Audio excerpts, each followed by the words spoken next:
Welcome, good afternoon. Thank you for joining us on this presentation called Active Career Repositioning in Unpredictable Times. This is actually one of a series of webinars that RTD is sponsoring in the realm of managing career uncertainty during COVID and beyond. My name is Jeff Metz. I'm with RTD. I'll be your moderator for our next 60 minutes. Our format will be a dialogue with our two panelists, Lauri Plante of CCI Consulting, Ford Myers of Career Potential, and Bill Love, who leads our retirement counseling for RTD, will facilitate your questions, which can be entered through the chat button. We'll leave plenty of time for Q&A at the end, and any question not taken, we'll follow up with you and provide some thoughts after the program. And all participants will be on mute during the program. So why are we talking about active career repositioning? Well, managing careers fits into RTD's life planning focus. RTD is a financial advisory firm that counsels individuals, retirement plan trustees, and trust fiduciaries in life-centered decisions of financial planning, investment management, and fiduciary obligations to others. And we know that career is central to our clients' lives, their financial futures, and their identity. And so, as an example, we provide planning guidance to one or two career couples where an employment opportunity is no longer meeting their family or work-life balance or career aspirations, and we assist analyzing the outcomes of various alternatives that they might consider. Or often we get questions, how much of a cushion is there to pursue re-educating myself and make a pivot to a late career pursuit? So what's before us now? Well, in just the last 7 months, the disruption of COVID-19 worldwide has introduced a whole new rethink about how business is done and accelerated the ongoing digital transformation of many industries, contributing to what we call a VUCA business environment. It's volatile, it's uncertain, it's complex, and it's ambiguous as to where we come out of this. But thanks to RTD's prior work experience with Lauri and Ford, we've always been advocating that career management is not something you put on the shelf and remove when you might need it. Career management is an exercise you want to build on regularly. So we are anticipating future economic uncertainty and rapidly shifting workforce demands. And RTD believes it's critical for anyone in mid or late career to stay in front of this and strengthen your ability to pivot and take advantage of opportunities while minimizing any negative effects of employment surprises. So let's begin by introducing our panelists today, Lauri Plante of CCI Consulting, Ford Myers of Career Potential. Bios were included in the invitation and on the slide. So, question for Lauri. Lauri, CCI has a broad offering. It's talent acquisition, talent development, HR consulting, outplacement services. What areas are now receiving the lion's share of new business engagements, and how has that compared to the last several years? Sure. So first of all, thank you for inviting me. It's a pleasure to be here and have this conversation with you all. So let me just step back for a moment and around the world, how the world has changed. So pre-COVID, which means pre-mid-March, it was an employee marketplace. So if you were an employee, you already knew that. There was record unemployment, and there were tons of incentives for organizations to bring on the right talent. Clients were hiring us to conduct searches around the country for the right talent to join their firms. They were investing heavily in leadership development programs. Internal career management programs were gaining popularity as a way to develop and retain internal talent. And then mid-March came and the world shifted very suddenly. And so here's what we've experienced. So in the beginning, there were furloughs. There weren't layoffs, there were furloughs, because everybody kept saying it's only going to be a couple of weeks. So we want to keep the folks that we have. But now it's more than a few weeks, it's more than a few months. And there have been layoffs, translating for us as our outplacement business has gone up dramatically in the last few months. Companies are recognizing it's tough to part, but we want to make sure that we do this with dignity and respect and help those folks move forward. Leadership development initiatives took a pause in the very beginning. One of the things that COVID has illuminated is the need even now for leadership development and the increased recognition for succession planning. Clients have experienced workforce shifts sooner than anticipated, and they're recognizing that there's gaps. From a societal perspective, if you recall back in May, there were a lot of issues around social injustice. So we're seeing a significant number of organizations taking a look at initiatives around inclusion and trying to define what that looks like. From a search perspective, all of that halted in the first few months. Again, companies were trying to understand what their next step was. Probably since Labor Day, again, a significant jump in activity. The studies are showing that 70% of leaders out there have pulled themselves off the market. And the impact to an organization who's looking to hire talent is significant if your talent pool drops. So those are some of the shifts that we've seen. The other piece that I'll mention is the human resources team. They've become experts in COVID. Their world has changed dramatically. So all of their initiatives have either been paused, but those initiatives that have moved forward have increased the need for project-based HR support. Thank you. Ford, you have experience in career management. What makes this business inflection point different from prior experiences for clients of yours? Great. Well, as Lauri said, thank you very much for having me. I'm really glad to be participating and to be with all of you this morning on this rainy morning. Well, let me start off by saying something, and that is this. The rules have all changed. I wake up every morning thinking that, like, everything has changed. The rug has been pulled out from under us as a workforce, and it's really time for a new career plan. It's time for a new job search strategy if you're in transition. Why? Because in this job market, I see the compounded impact of multiple stressors. In 2008, 2009, we all remember the recession, and we had a true economic crisis, and it was pretty awful. But now, with COVID-19, we're challenged by not only another recession, but a global pandemic with hundreds of thousands of Americans dead or dying, massive job losses, social upheaval, political and cultural warfare, racial unrest, cyber attacks from foreign countries, and more. I mean, it's a perfect storm. You couldn't possibly put this together in fiction because no one would believe it. So the effect of all this is that we have a nation of people, I believe, who are traumatized on many levels, including career. And it's almost like everyone is walking around with a form of PTSD, post-traumatic stress disorder. People are on edge. It's a very, very difficult time for many, many people. People are overwhelmed. They're exhausted. Their brains have been short-circuited. They're overwhelmed. And I believe that the right thing to do is not to sit by the sidelines and wait until things improve, but to get busy, get active, get mobilized. You know, people want to hide under their bed. People want to wait until it's all over. But there is no end in sight. We have no clear sense of when it will end or what our world will look like if coronavirus finally ends. Personally, I've had many conversations with prospective clients over the past several months. These are folks who really need career help. But almost all of them are frozen in fear. They're unable to make a proactive step. They're sort of like deer in the headlights. And at the time when they should be regrouping, investing in themselves, preparing for a better career future, I have found that most are doing, unfortunately, nothing. So this situation is really unique. It's very different from anything I've ever seen. And many months ago, when this all started, I wrote an article called Productive Career Strategies During the Coronavirus Pandemic.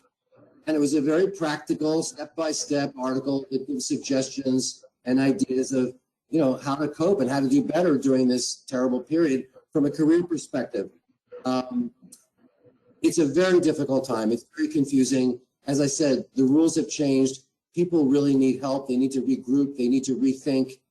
And, you know, I don't want to sound self-serving, but I think people should reach out for help, whether it's a therapist, a career coach, go back to your college career office, go to one of the county offices like CareerLink. But as they say, don't try this at home. Well, you know, it's interesting, Lauri, you mentioned about, you know, the leadership stepping up to the plate, you know, now that the things are really challenging. And given what Ford said, you know, what areas of company in the management structure are workforces shrinking, and conversely, where are they increasing the workforce if leadership is so needed now? You know, so one of the things that we're seeing is that for companies that have boards or large institutional investors, we're seeing that those boards are playing a much larger role than just having a compensation committee. So they're focused on culture, because let's face it, every organizational culture is out there now. You've got sites like Glassdoor and other online reviews, so your culture is not a secret. So organizations, the boards are recognizing, do we have the right culture to attract, to retain, because it is a competitive advantage. Boards are focused much more so on inclusion, because A, there's a business impact, and also they're really asking those questions, the very hard questions on how do we value differences. So everyone says, you know, when the social unrest occurred back in the spring, I think every CEO put out a statement about, you know, we value, this is what we're about. And it's like, so what? So what's happening next? And so I think boards are paying a lot of attention to that. We're seeing boards having an increased focus on talent management and succession as a driver for organizational sustainability, viability, and asking questions around how are we grooming that next generation of leaders. So it's oftentimes not the immediate bench, it's the bench below the bench. And they're asking those kinds of questions.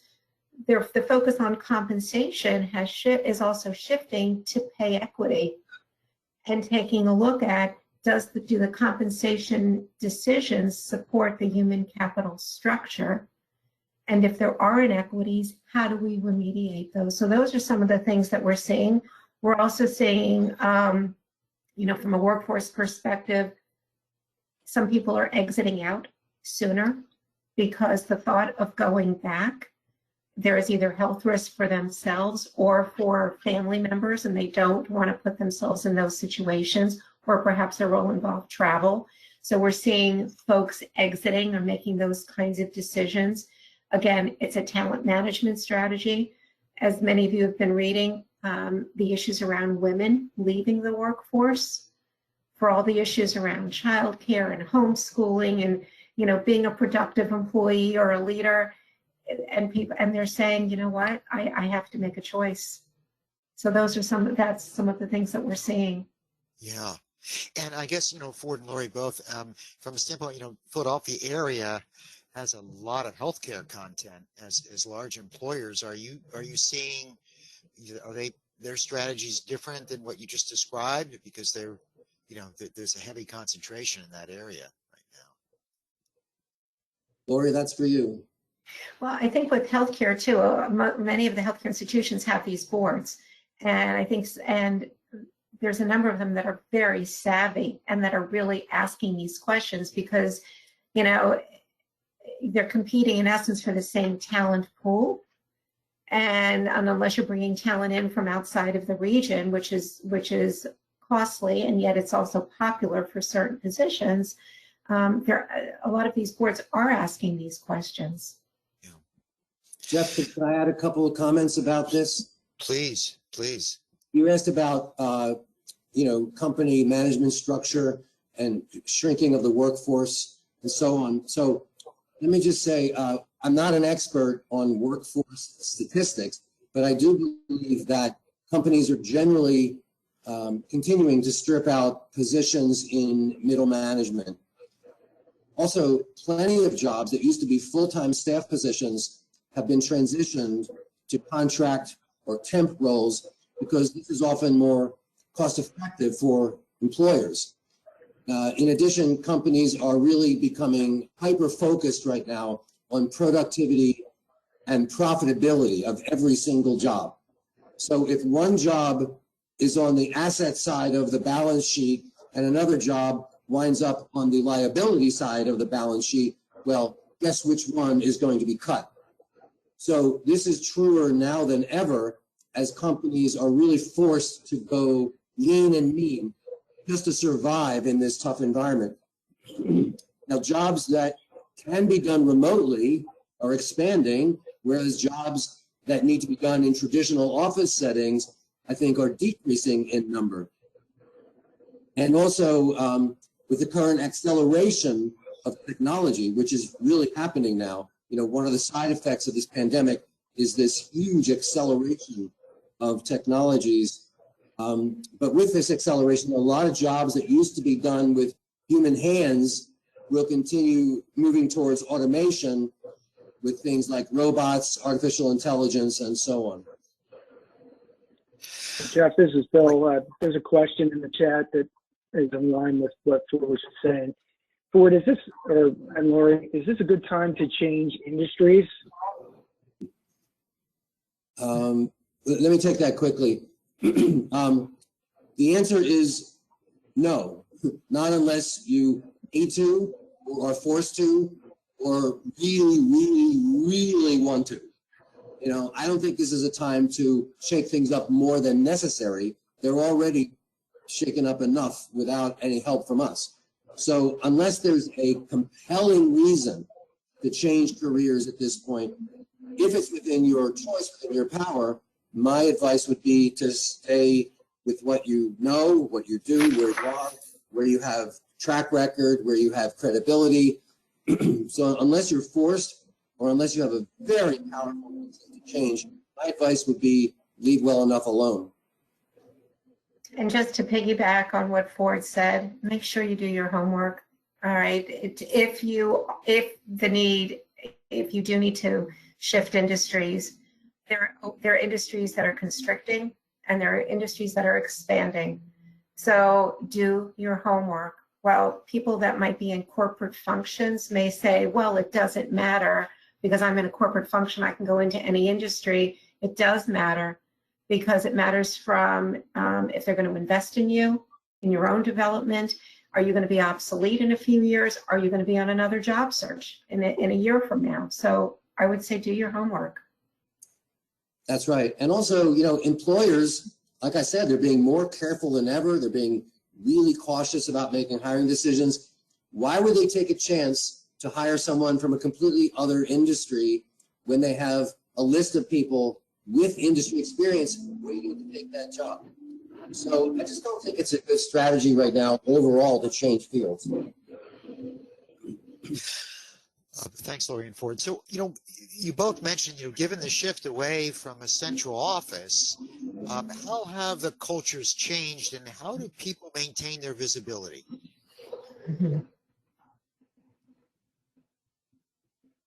So I think many organizations, or at least what I hear from my clients, many organizations will say, we were never a work from home culture. Yeah, we did it occasionally, like on the occasional snow day, but we weren't a work from home culture. Well, and guess what? Everyone is. I remember reading something early on that said, you know, that one organization spent years in meetings around conference room tables debating the pros and cons. Could we work from home? And all of a sudden, the lights turned off right away, and they discovered, you know what, we can. The technology is in place. The technology has been in place, but none of us ever used it. So we've adapted. I think the questions is how do we still remain innovative? You almost have to, and this sounds like an oxymoron, but you have to plan spontaneity, those spontaneous conversations from a visibility perspective. You know, and I've seen this I've seen this just how we've all evolved through this process. You have to show up. And what I mean by that, I don't mean just logging in. People need to see you. They don't need to just see your name. They need to physically see you. It's important to show your face. I think it's important to think about your presentation style, which includes wardrobe. So early on, if you'll recall, it was all the chatter of, oh, people are working in their pajamas. I've never worked in my pajamas, ever. You know, and I have a colleague of mine who talks about that when she's client facing, she has her Zoom wardrobe right in her office. She has a couple of jackets, a couple of shirts that she puts on. They don't see her feet. They don't see the bottom half. And she doesn't stand up, but she is prepared. She still wants to maintain that professional image. I can't emphasize that enough. That's a really good way of putting that. And I like your concept about innovation. If I could add to this, Jeff, may I? Sure, please. So, you know, you're talking about decentralized or shifting away from the central office and how people can maintain visibility. Well, as Lauri indicated, since employees can't be observed in the office anymore and they can't visually demonstrate their work in progress, they need to take the initiative to communicate more proactively with their teams. This includes the boss, peers, subordinates, everybody. People can no longer assume that their contributions are obvious and evident. They need to proactively broadcast this message to all interested parties. So employers should set up new communication channels to make this process easier. And once this is done, the best way to maintain high visibility is to always do exceptional work. That hasn't changed even in this remote work world. We still have to, as Lauri says, show up, but you also have to show up with extraordinary work and wonderful results. You have to keep self-marketing. You have to continue making yourself visible and credible in the eyes of all your peers. These are important strategies to keep in mind. Yeah, thanks for it. Because one of my questions is actually maybe more on the self-motivation side, and that is, what suggestions do you have for people to increase or improve their accountability to themselves as well as others? Because it's easy working from home, perhaps to slip into a pattern that may not be as healthy as they should have. Any thoughts on that? So I think the question of it's like when we're talking to a client about executive coaching, one of the questions is, so what's at stake? It's like, why? What's the motivator for the leader to change? And so when you're taking a look at any kind of change, whether it's to move into a house, or any other major change, it's why? What's your motivator? We're all adults. You can't make an adult do something they don't want to do. So if you've decided, all right, I want to make a change, you can certainly write down your goals. You all know this. You can have an accountability partner. It could be a coworker. It could be a coach. It could be, a personal partner. I think those are helpful, but I think the fundamental question to ask is, what's at stake? Yeah, absolutely. Right. And if I could add to that, Jeff, in order to increase accountability, I tell my clients to keep a success file of all the work they're doing, things that they feel proud of. And this could be in the form of Word documents or videos or even audios. Another way to improve accountability is to keep clear records of what you've been assigned and to note when you've completed those tasks and what impact or result did you produce. So in other words, if we're out of the normal corporate structure where, you used to have goals kind of imposed upon you, now it's very important for each individual to develop his or her own goals and to be accountable to those goals. It's almost like keeping a detailed checklist that you can share with your team. I think it's important to encourage everyone on the team to do this, whether they're managing up or managing down. We have very little external reinforcement or structure these days. So each individual really needs to become even more goal-directed and self-accountable. I think we can write down specific objectives with time frames for completion. They need to become their own structure for accountability, monitoring their own progress, and even celebrating incremental successes with their team members. Finally, whenever it's possible, I suggest that employees ask their supervisors for more feedback and input than ever before.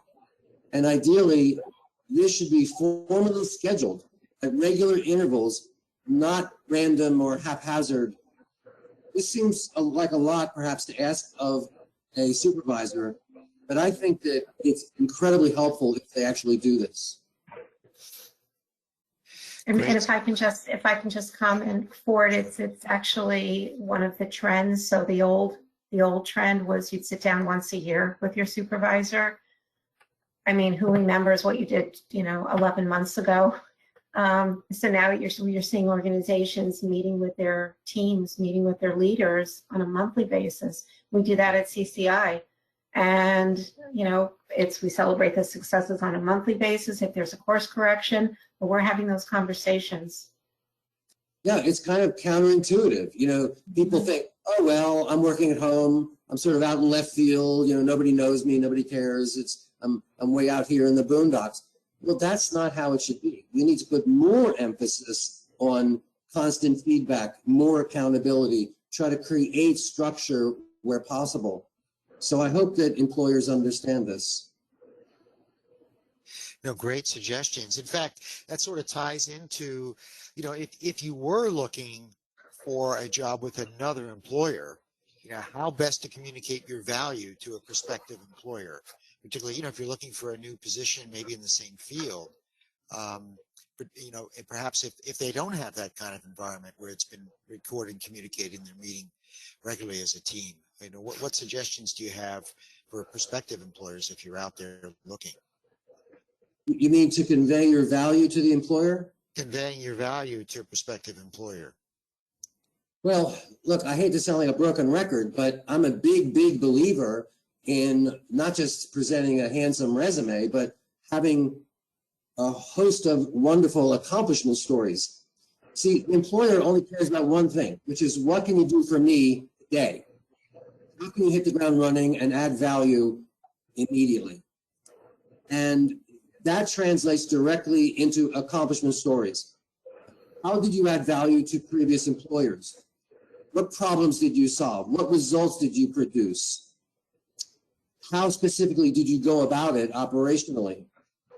And when you can convey these kinds of successes to a prospective employer, you'll have a much higher chance of getting hired. Too many people think that they just have to show up with a nice resume or that their pedigree, their track record will speak for itself. No, it doesn't. You have to proactively explain and demonstrate the way that you have added massive value. And the best way to do that, in my opinion, is to have accomplishment stories, even work samples, or something where you can clearly show the way you add value. Every organization has problems. And I think to summarize what Ford just said, they all have problems. Do you understand what those problems are? Do you have the skill set to solve those problems? How articulate are you in talking about your accomplishments and not use jargon? Use simple language that people understand. Think about the language that you're using to help that employer solve their problems. You want to be known as a problem solver. That's right. And I want to pick up on that. People need to stop acting like applicants, stop acting like candidates when they're trying to get into a new company. Instead, they need to shift their perception and the way they project themselves. Instead, they need to show up as problem solvers, like Lauri says, as solution providers. It's more of a consultant mindset, not an applicant mindset. It's a mindset of how can I help? How can I add value? How can I make a difference? It's not what can the employer do for me, it's what can I do for the employer. Right. Yeah. Thank you. And, it sounds like that should be the case all along, although we had, up until the COVID, it was, as you mentioned, an employees market. Well, let's switch a little bit and let's talk about key job search strategies to gain access to your target market. Given some areas have shrunk in employment potential, but are there, now where we are with the employment situation, are there key job search strategies that you think about if someone were looking at, researching companies and trying to find their target company? What kind of strategies would you use now to figure out, is it a right culture fit? Is it the right company for me? In terms of approaching them for an employment possibility. Lauri, that's for you. It's still, I still go back to the basics when I hear that question. And in the basics, it's you've got to do your homework, which also includes understanding what is it that you're selling and who's your buyer. And when I say what are you selling, I'm thinking about the skills, the competencies, the things that you bring to the table that somebody is going to want to pay for, and understanding who your buyer is. So, is it the world at large? Are you looking at relocation? Will you cross a bridge? And, geographically, I think about employers and truly believe that we all fit someplace, but we all don't fit in the same place. So there are some folks that just thrive in large, cumbersome corporate structures, and others that just thrive in a smaller, more nimble entrepreneurial culture, or somewhere in between. So understanding where you fit best. There's a lot of resources through the library systems that you can probably access online that will help you define who those companies might be, and then put your plan together. It's like going to a realtor and saying, I want a new house, and the realtor says, that's great, how can I help you? And you say, well, show me what you have. You've become that person's worst nightmare because there's no focus. So it's understanding what your focus is, what your price point is, and then putting together that plan so that when you go out to network, you're having thoughtful conversations. And always keep in mind with your network, it's not who you know, it's oftentimes who they know. Do you think, go ahead, Ford. I'd like to add to that, please? Sure, please. I'm sorry, I didn't mean to interrupt you. No, that's quite all right. When I work with clients as a career coach, before I let the client go out and start interviewing or even start networking, we do a very deep dive and we work really hard on getting clarity, all right? Absolute clarity on what that client really wants, where they can add the most value, what makes the most sense for the next step of their career. We do exercises like they write out their perfect job description. They write out a scenario of their ideal work day. They write a list of adjectives describing their perfect employer wish list. Now, why do we do all this? We do all this because I believe clarity is power, and we want to get this person hyper-focused, as Lauri said, completely clear, and only then do we begin doing the research into what industries and what specific companies would be a good potential fit. There's a lot of research that happens up front. And then when they eventually go out and launch their search, i.e. networking, they already have a list of prospective employers. They already know what industries they want to go after. So they don't go to networking meetings asking the other person, where should they look or where might they fit in? That's not smart. Instead, you have to go to the networking partner and say, here's where I'm heading. Can you help me get there? Through ideas, through input, feedback, referrals, and so on. I had a friend years ago who said to me, She was an HR leader, and she said, I love being in manufacturing. I just love it. I have this physical need to go out to the floor, to feel, see, and touch product. And I looked at her and I said, that is so interesting because I have no such needs. I love being in the service industry. But it was just, I always remembered that conversation because she never could see herself in service. She loved going into the production side. Yeah, wow. This highlights something, which is that job search, career transition, career planning, career management, it's 80% an inside game. All right. The work and the development needs to happen between your two ears. The application or the implementation of the plan is only 20% of the game, in my opinion. Wow.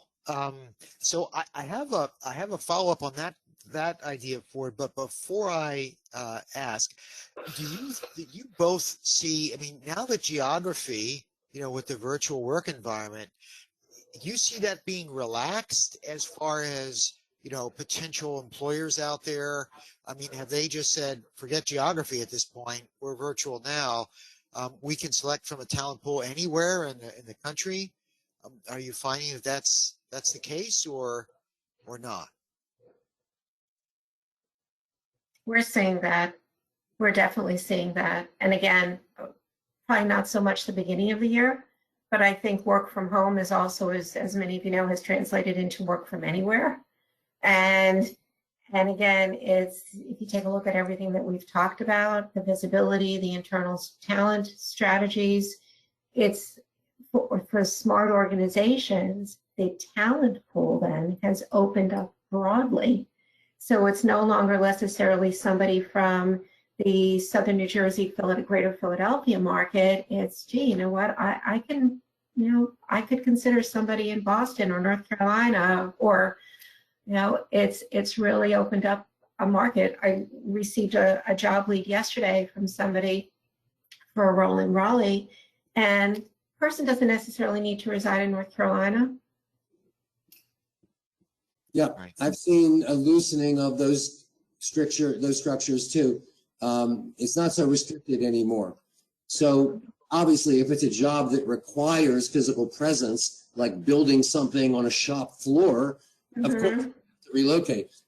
But for most jobs, especially white collar jobs, there's a real loosening of those requirements. Yeah. So Ford, you've always advocated, perpetual career management. So, what is it about our current circumstances that has generated new strategies or reinforced others you've created in the past? Okay, well, let's talk about perpetual career management. This is a term that I coined several years ago. Why? Because I was seeing a lot of people who were working real hard when they were out of a job to find a new job. They were updating their documents, they were practicing their networking and interviewing skills, they were doing extensive research. But of course, as soon as they get that new job, all that stuff goes on the shelf and they go back to just focusing exclusively on their job and forgetting about managing their career. So that's a huge mistake. Every professional needs to perpetually manage his or her career, no matter what your work circumstances are at the time. So I believe that during this pandemic, that this is the ideal time to focus on learning and practicing career management skills. People should not waste this downtime in the market. They should ideally work to create a better career future, as I said before, starting right now. The actual strategies for career management remain largely the same, but those strategies are really more important than ever to differentiate yourself from all the other candidates. Pardon me. So I really think that everyone needs to position themselves, especially for when the pandemic is over. They will need to be in top form to hit the ground running. Now, this pandemic has made a few other facts extremely clear. Obviously, we've learned that we can't predict the future. We never know what might happen. 7 or 8 months ago, no one had even heard of COVID-19. So we can never allow ourselves to become career complacent. We need to keep growing, improving, innovating. We need to always be prepared for change. And second, we need to keep up with technology. We need to adapt to this digital reality we're living in. I mean, just look at the massive shift we've had to this virtual work style that has happened so quickly. So to summarize, I think we need to be more adaptive. We can no longer avoid new technologies because they make us uncomfortable. We no longer have the luxury of doing that if we want to survive in the new work world. We need to learn these tech skills, embrace them, and integrate them into our day-to-day professions. So let me just summarize by saying that the whole concept of perpetual career management, I think, has been emphasized, underscored, accentuated more than ever as a result of the circumstances we're in now with this global pandemic. If I can just comment on what Ford said. So if you're listening and to what Ford's comments were and agree with them, and I hope you do, you may be asking yourself, well, how do I do that? And I would recommend get a reverse mentor. So find somebody who may be, 10, 20 years younger and have that person, show you what those technology tools might be. It's a great suggestion, because I was going to ask, what skill sets do you anticipate employers will be looking for going forward, given all of, given the fact that we're not necessarily person to person, we don't have that contact on a regular basis. Lauri, are you seeing sort of the skill set requirements changing a bit? They're looking for Well, I think, so it's hard to define skill without looking at function, but from a broad perspective, it's many of the same words that have just been used. Employers are looking for flexibility, for adaptability. They're looking at your learning agility. So how quickly, how do you stay current? How quickly do you absorb information? Everything is changing for people who are rooted in their ways. And if you listen to the language that people use, been doing it this way for 10 years, okay, that's it. There might be some benefits to that. There might be a turnoff. So they're looking for that adaptability. And again, are you a problem solver? I completely agree with what Lauri said.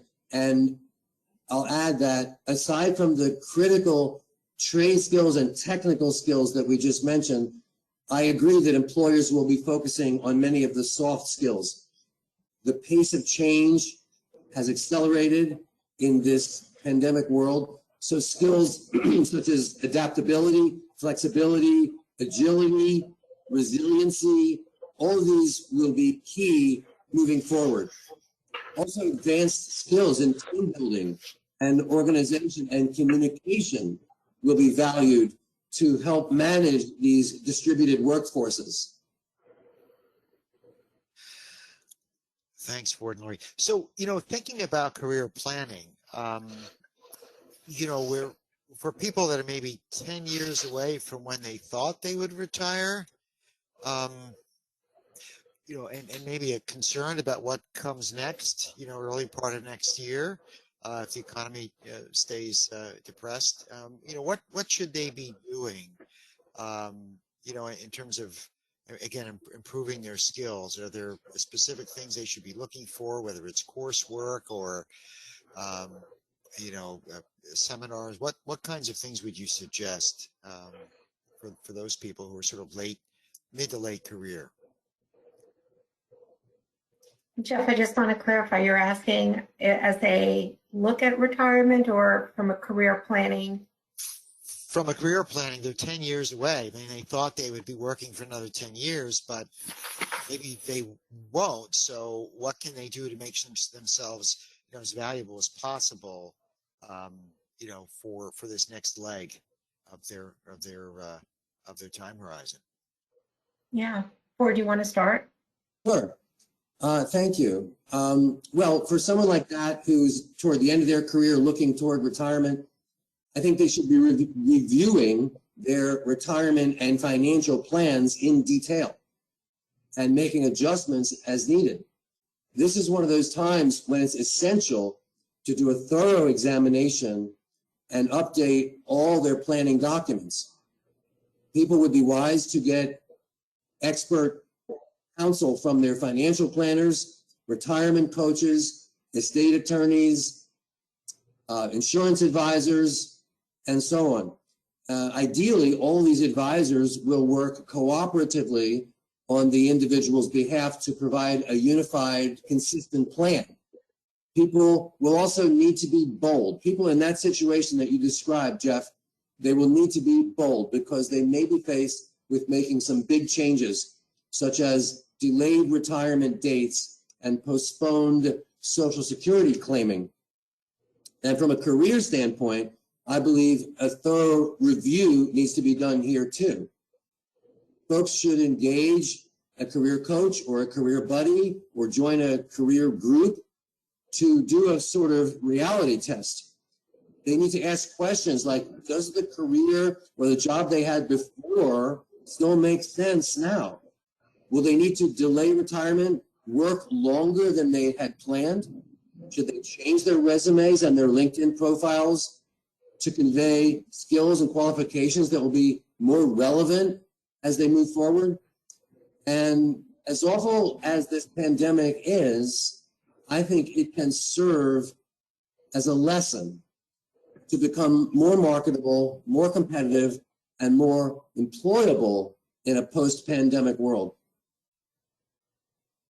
I think the key theme when it comes to if you're 10 years out from retirement, that's really when you want to start the planning, the financial planning, the legal planning. When you listen to people talk about their retirement dreams, they tend to say, I want to travel, I want to play golf, and I want to be with the grandkids. Well, you already know that travel has changed.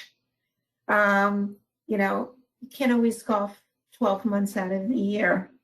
And for some people, they may or may not be close to their grandchildren. And you have to also have that conversation with your partner. Is that what you want to do? Is that your identity in retirement? I can't emphasize that enough. As Ford said, talking to the estate planners is absolutely crucial. But then there's the emotional side of this, which people don't pay attention to. People talk about retirement, they talk about the numbers. Almost always they talk about the numbers. But when you take a look at the biggest predictor of success, of happiness in retirement, it's always going to be the number of close relationships that you have. And I'm not always talking about family members. It can be friendships. It could be are you feeling valued? Are you feeling that you have purpose? And when you move into what I call Act 3, what's the purpose? And, it's okay to play golf for the first, 6 months, 12 months. Is that your purpose? It may or may not be. It may be taking a look at, do I re-career? And if I re-career into a consulting role, a part-time role, or something like that, what can I start doing now to being prepared? What do I need to research? Who do I need to talk to? Those kinds of things. I met somebody who came out of a fairly significant corporate role with a publicly held company. And I remember he said, all I want to do, he said, I grew up in a family of carpenters and everybody was hands-on. He goes, I'd love to work at a Home Depot or a Lowe's. That was his dream in retirement. Wasn't for the first 6 months, but that's ultimately what he wanted to do. And so giving thought to that, and if you have a partner, I can't emphasize enough, make sure you're on the same page. Thank you. Great advice. Bill, do we have any questions in the chat or should we continue with our dialogue? No questions at this time. Okay. So maybe if you wouldn't mind, Lauri and Ford, for those that are maybe earlier in their career, maybe 10 years in, and they have a longer runway, besides what you said earlier, is there any suggestions you have from a standpoint of what they should be doing. I know Ford, you talked about documenting successes in the projects that you've worked on and so forth. But what about sort of peering over the horizon and looking at, what industries might be expanding or contracting? Is there some kind of strategy you think they should be looking at or would suggest they sort of embark on?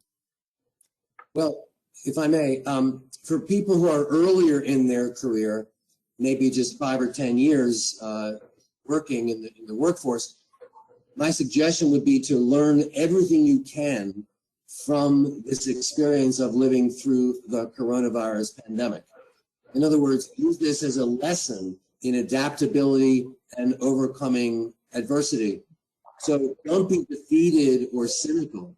Instead, try to rise above this because you have your whole career ahead of you. Decisions now that will better protect you from these kinds of crises in the future, because they will happen. This is not the last crisis you will face in your career or in your life. So be ready to pivot to other means of making a living, be more adaptable and flexible. I think young people should not rely on one job or one single employer to provide everything they need. I think they should pursue multiple interests and work activities.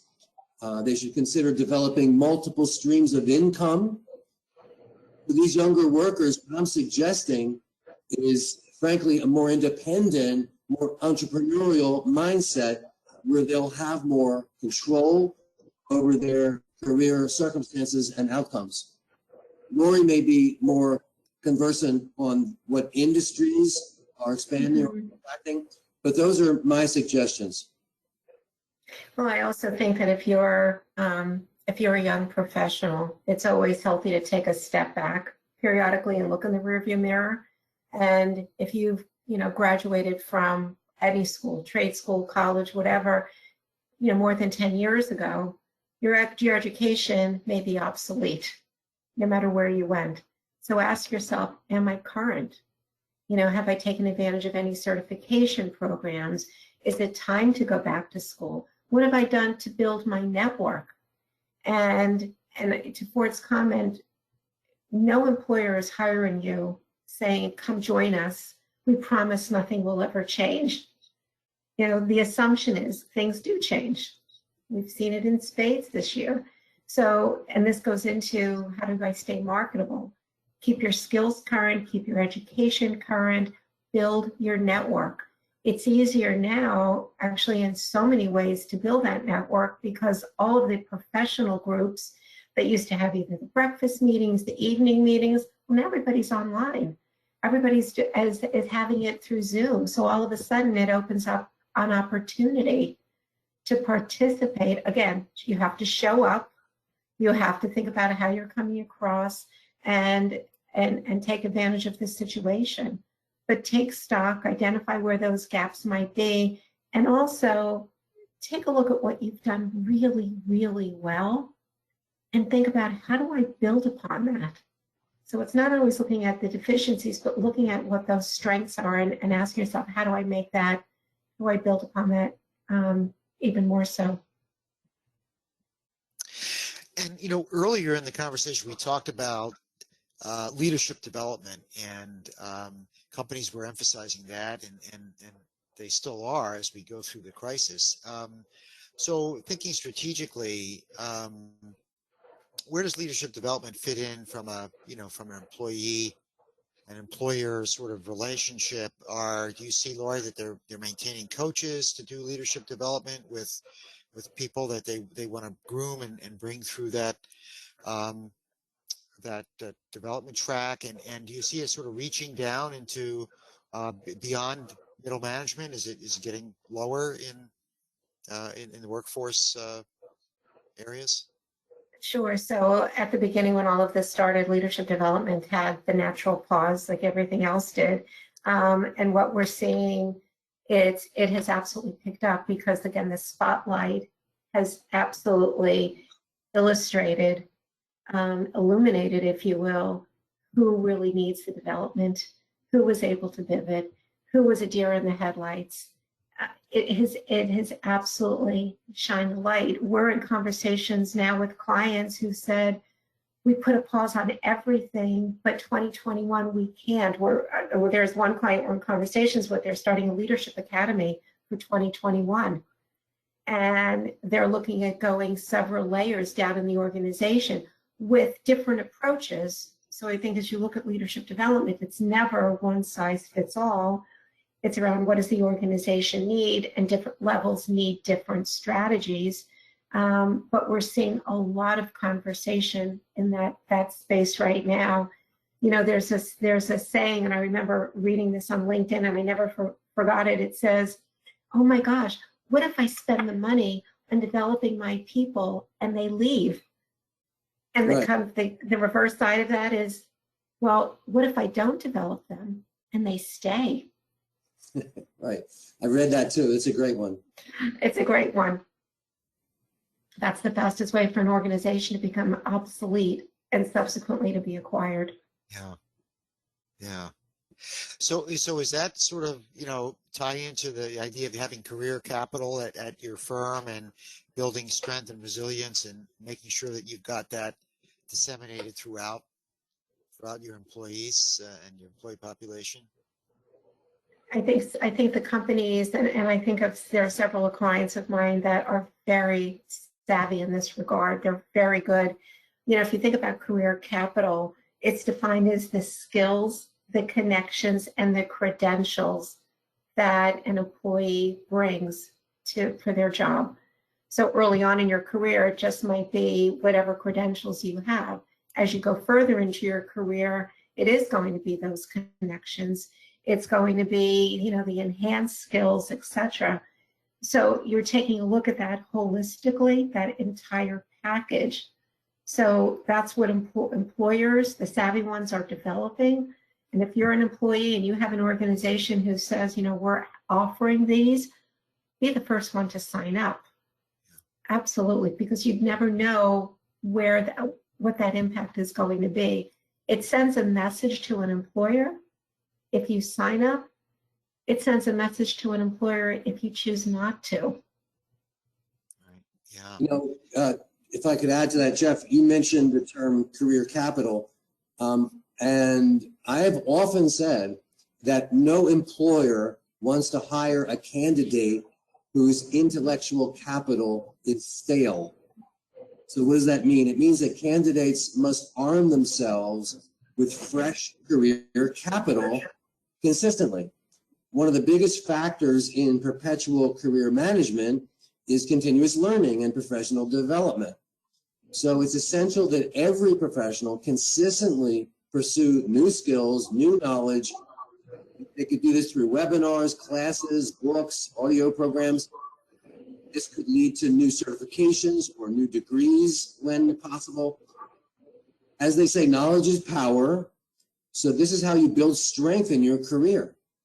The more skilled and educated you are, the more agile and resilient you are. It's as simple as that.